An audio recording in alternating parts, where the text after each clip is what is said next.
Hello crew and welcome aboard. Today's match is a recording from the TNG-only online tournament which took place in June. Decks were only allowed to have cards included which have a property logo of the next generation or the generation's movie. If you want to know more about the format, check out the links in the description below. This round's match has Paddy playing the loving Klingons and Michael who flashes on the Romulan Star Empire. Michael wins the coin flip and he and Paddy place their doorways onto the table. Michael has a Q10 and the Q Continuum, while Paddy has a Q10 too, as well as an alternate universe door and a battle bridge door. Michael kicks off the mission phase with Evade Sensors, and Paddy's first mission is Revenge Plot. Michael follows with Investigate Decaying Radiation, which is also in the neutral zone, so he sticks it next to Comet Icarus. Paddy has Hunt for DNA Program next, and he places the High Point mission next to K-More 5. Michael's next mission is in the neutral zone again, and he establishes the Covert Installation next to Gamma Hydra 4. Paddy then goes for Steel Technology, which he places next to Wilmore 2. Michael plans to investigate destruction in the neutral zone and keeps sticking it to the far end of the spaceline. Paddy's next mission is Reallocate Dividends, which he locates next to Gamma Tauri 4. Michael has a Strategic Diversion next, which slips right next to the Science Station Delta 05. Paddy then seeds another High Point mission and finds a more convenient place away from the neutral zone for Intercept Sleeper Ship. Michael's final mission is Patrol Neutral Zone, and Paddy completes the mission phase with Intercept Dignitary, which he places near the Boreas system. They both continue, with batch seeding their dilemmas to the equally split spaceline. Afterwards, they place their remaining seed cards onto the table. Alongside his doorways, Michael seeds Attention All Hands, Continuing Mission, which downloads Always a Chess Game, a Romulan Outpost at Devora, and assign Mission Specialists, which downloads Talus and Tagus to the outpost. Paddy seeds Attention All Hands, Continuing Mission, which downloads Legitimate Leader of the Empire, Officer Exchange Program, One Hidden Agenda, a Hasnok Outpost at Gamma Tauri 4, a Hasnok Ship, Holo Program Café des Artistes on the Hasnok Ship, an Equipment Replicator on the Outpost, and assign Mission Specialists, which downloads Vecma and Dukath. They both draw their starting hands and advance to the play phase. Michael starts by playing Taurus for free with Always a Chess Game, which draws him a card with Continuing Mission. He has no free play with Attention All Hands, and reports Lore as his normal card play. He already ends his turn and draws a card. In place of his normal card play, Paddy downloads Gowron using Legitimate Leader of the Empire. That would draw him a card with Continuing Mission, but he converts it to a download for a Pach-related personnel with Officer Exchange Program. He then plays Vol'jin for free with Legitimate Leader of the Empire, and Taya with Attention All Hands. He beams everyone up to the Hasnok ship, where Vecma and Vol'jin make a stop at the Café des Artistes to draw a card. Paddy then draws one more card to end his turn. Michael plays Tejef for free with Attention All Hands, and draws a card from Continuing Mission. He reports Relam for free with Always a Chess Game, and uses Attention All Hands to convert his normal card play into a download for a Universal Didaridex. Michael thinks about starting mission attempts, but he decides to wait one more turn, draws a card and passes back to Paddy. Paddy plays Dacres for free with Attention All Hands, and draws a card with Continuing Mission, which he converts into a download for a Plasmadane Relay with the Equipment Replicator. He then reports Vecma for free with Legitimate Leader of the Empire, and her boyfriend Vol'jin as his normal card play. He beams them up to the ship, so there are now two of the same couples at the Love Cafe. He stops them both and draws two cards, one of which he converts to a download for a Pach-related personnel with Officer Exchange Program. He then ends his turn by drawing a card. Michael plays Mareth for free with Attention All Hands and draws a card from Continuing Mission. He then reports Zela as his normal card play, and beams everyone down to the planet to start a mission attempt for Covert Installation. Paddy reveals Shaka when the walls fell, and also flips his hidden agenda, which is Shades of Grey cruelty, so Michael would now need 2 exobiology on top of the 2 diplomacy to pass. This is too much for his Romulans, so the attempt ends. Michael has nothing else to do, so he draws a card to end his turn. Paddy plays Vacor for free with Attention All Hands and draws a card from Continuing Mission, which he converts into a download for another Plasmodane relay with the equipment replicator. He then reports Dukath for free with Legitimate Leader of the Empire and Dayton as his normal card play. He does some beaming, flies the Hasnok ship to Wilmore 2, beams down Vacor and Dayton, and since Paddy doesn't want to risk his ship to be taken over by alien parasites, he moves the ship out of orbit back to the outpost. He then attempts to attempt the mission, but Michael reminds him that neither of his 2 non-aligneds have the matching affiliation. Paddy cannot undo his mistake since the Hasnok ship is out of range, so he stops his 2 couples at Café des Artistes to draw 2 cards and converts one of them into a download for a Pach-related personnel with the Officer Exchange program. He ends his turn and draws 1 more card. Michael plays Jason for free with Attention All Hands and draws a card from Continuing Mission. He reports Mirok for free with Always a Chess Game and the Neutral Zone Cruiser De Runners as his normal card play. Michael thinks about which direction he wants to go, and after inspecting his personnel's skills, he turns to the left and flies the freshly staffed De Runners to Nelvana 3. He beams everyone down to the planet and starts to attempt the strategic diversion. Paddy reveals a shuttle crash, and since Michael has only 1 navigation present, they are already stopped. He then ends his turn and draws a card. Paddy plays Kupta for free with Legitimate Leader of the Empire and draws a card from Continuing Mission. He doesn't convert it this time and reports Commander Kalar as his normal card play. He then shuttles Kupta over to the hunting grounds with the Hasnok ship and starts a mission attempt there. A flimflam artist lights up the stage and draws a card for Michael. With his little scout team, Paddy cannot pass the dilemma, so the attempt ends. He stops his 2 couples at the cafe, draws 2 cards, and converts one of them for a Pach personnel. He then ends his turn by drawing a card. Michael plays Toreth for free with Always a Chess Game and draws a card from Continuing Mission. He reports Kev for free with Attention All Hands and Mengren as his normal card play. He beams all 3 up to the Dideridex, who can staff the ship, so they decide to join the rest of the party and fly over to Nelvana 3, where they beam down. Michael then starts another attempt there, still facing the shuttle crash. Paddy stops one of the youth personnel and he chooses Sela. Michael then stops Officer Relam, but Toreth and Jason provide the 2 navigation now alongside plenty of strength to overcome the dilemma. Paddy then calls for Experience Beach, which ends the mission attempt. Michael accepts the challenge and beams 3 personnel to the De Runners, sends it to the outpost at Devora, and beams everyone down for a mission attempt. They cannot overcome the cryptic Shaka when the walls fell, but quite literally it puts an end to Experience Beach. Michael's left behind team at Nelvana then reattempts the strategic diversion. Paddy reveals Captain's Holiday as the final challenge there.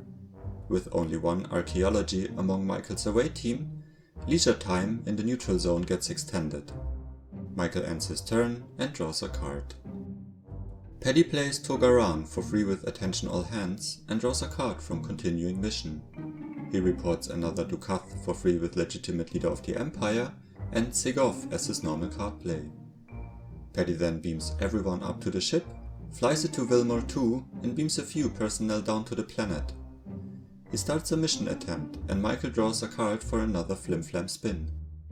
Kalar provides the law among plenty of cunning to deal with the con artist, and Michael reveals Hippocratic Oath as the next dilemma. Vacor feels obligated to help some aliens and relocates to Claymore 5. Michael then uncovers a combo dilemma as the next obstacle. The first part catches Togaran's interest, who runs off to the holiday resort at Nelvana for some diversion. The Terrellian plague ship asks for an exchange physician then, but since most of Paddy's medicals are practicing in the Love Cafe, his whole away team dies. Paddy thinks about attempting again and sends Segov down for some hunting. She encounters a protomorphosis disease and dies as well, but fortunately enough, the dilemma also gets discarded. With the planet cleared, Paddy beams everyone down for one last attempt. Dukath, Tyre, Dakers and Garo solve the mission, and with 3 mission specialists among them, Paddy scores 70 points in total. He beams everyone back to the ship and moves it to the outpost. He then stops the 2 couples at a cafe, draws 2 cards and converts one of them into a download for another plasmodine relay with the equipment replicator. Paddy then ends his turn and draws a card. Michael plays a pointy-eared Data for free with Always a Chess Game and draws a card with Continuing Mission. He reports the Win for free with Attention All Hands and the Goraxus as his normal card play. At the holiday resort, everyone except Zela beams up to the Decks. Zela then initiates a battle against Togaran, which she easily wins. After the short sports activity, Michael beams Taurus back to the planet and moves to the Decks to investigate destruction, where it starts a mission attempt. Paddy reveals Archaic Ritual, which stops Jason and Tejef being the highest strength characters, while Toreth gets stopped for being too smart. The rest of the crew meets Utah, and Paddy chooses the number 10, which is targeted right at Mangran as he is the only one matching the formula, and he dies. The last dilemma is Conundrum, which Michael's crew fails to overcome, so the Decks is forced to fly towards some trouble, which leads her to Devora. Michael then beams a few personnel up to the Deranas, flies it to the just cleared Investigate Destruction, and attempts it again. Devin and Tagos meet the mission requirements, which scores Michael 30 points from the mission, 5 points for Assign Mission Specialists, and 5 points for Always a Chess Game. This is where Michael also concludes his turn, so he draws 1 card and passes to Paddy. Paddy plays Boses for free with Attention All Hands and draws a card from Continuing Mission.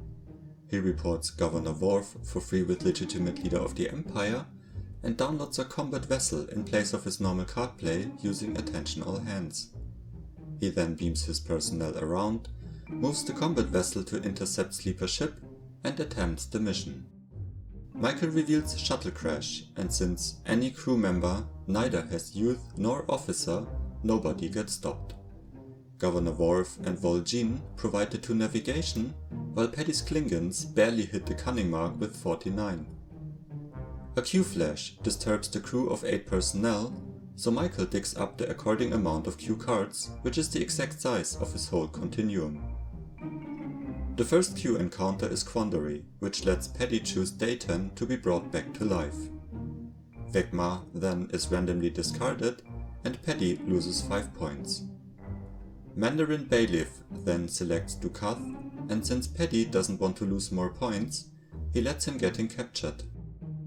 His Honor, the High Sheriff of Nottingham, shows up next, and still, Paddy wants to keep his chances for a 2-mission victory as high as possible, so he goes for the second option, which releases Dukath, but since Michael shows him a security from hand, he randomly captures 2 other personnel, another Dukath and Boses. The penalty box takes down yet another Dukath, and then it's time for the Naked Truth, which lets Lore join the crew from Michael's hand. The next Q card is Hide and Seek, which gets shuffled into the crew. They use the Plasmodine Relay as a replacement since it's already there, and Dakers is stopped first, but since he is a universal, the Hide and Seek already ends. A Doornet comes next and locks Paddy's Q's tent. For the next My Ship, My Crew, Michael chooses VIP, and Paddy decides to stop all personnel with that classification, which is only true for Governor Worf. After the Q flash, Michael reveals the crystalline entity as the next dilemma, and since there are now 2 lore in play, its requirements are quadrupled. Except that this is not how it should have worked, since the cumulative rule works for sources controlled by both players, and the crystalline entity should have been only doubled. They were not aware of this rule, but to be fair, it wouldn't have made a difference if the entity were only doubled. Since Paddy neither has 25 shields nor for music, his crew has to face the Naked Truth and die. Paddy then stops his remaining couple in the cafe to draw one card and draws one more to end his turn. Michael plays Taysil for free with Attention All Hands and draws a card from Continuing Mission. He reports a LaForge Impersonator for free with Always a Chess Game and Janok as his normal card play. Before he executes any orders, the Conundrum forces the Didari decks to Icarus. Michael then flies the Deranas to Devora, which picks up the new recruits, and he reallocates his personnel between both ships there. He then flies both ships to the destruction site, and the Garaxus moves a bit further to Nelvana 3. He beams down some personnel and attempts the mission. The captain's holiday is finally over, and Tagus and Lore solve the mission for 35 points. Unfortunately, the Garaxus doesn't have enough range left, so Michael draws a card and ends his turn. Paddy plays Vegma for free with Legitimate Leader of the Empire and draws a card from Continuing Mission, which he converts into a download for yet another Plasmodane relay. He reports Anhaka for free with Attention All Hands and Talara as his normal card play. They then beam up to the Hasnok ship, which flies near the Borades system. Paddy does some more beaming before the combat vessel starts a mission attempt. The anticipated Cyterians force the vessel to fly towards the neutral zone, but now the path is clear for the Hasnok ship, which immediately starts another attempt. The ship provides the necessary weaponry, while Garon has the 2 leadership to solve the mission. That scores Paddy 40 points and he wins the game. A fast-paced and simple clash is what you can expect from a TNG limited card pool, and this match was a concrete example for this presumption, which doesn't mean that the format is not diverse and there is a variety of tricks that can be pulled off the sleeve. Paddy played a variation of his Love Cafe deck. Both Vegma and Vol'jin can be downloaded with Officer Exchange Program, which allowed Paddy to pull out multiple of his romantic couples for the Holo program, providing him a reliable draw engine. This comes at the cost of speed, since it needs some time to set up. But on the other hand, Paddy was able to feed his card play engines much more consistently thanks to the abundant card draw.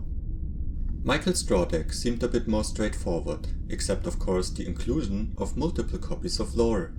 This accomplished 2 things. First, he drew him early fairly reliably to get him into play on his side, and second, to have one more at the ready when the opponent faces the naked truth. Unfortunately, that doesn't change much, as we later found out by coincidence. Having the requirements of Crystalline Entity quadrupled would have meant that even the crew of an unenhanced Borg cube could be eradicated. This was the only round of the tournament I got a recording from. If you want to see more TNG-only decks in action, you can rewatch the livestream from Maggie, which I linked in the descriptions below. And who will know if this format becomes a staple alternative for tournament play.